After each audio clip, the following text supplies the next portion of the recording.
uso. Kaya di naman uso ang pasyudad ug padagat karon. Palasang na may uso. Di po pabitin pod. Adto po na yung taglasang pod.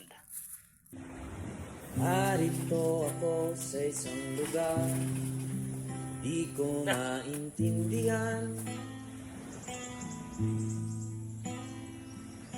Nakikipagsapalaran sa buhay na ang hantungan ay kawalan. Kaya Denumero ang galaw ng tao, bawat gawin ay may presyo. O narito ako sa isang lugar, di ko maintindihan. Daing ng tao'y di pinapansin, lilipad ng hangin. Pagkain sa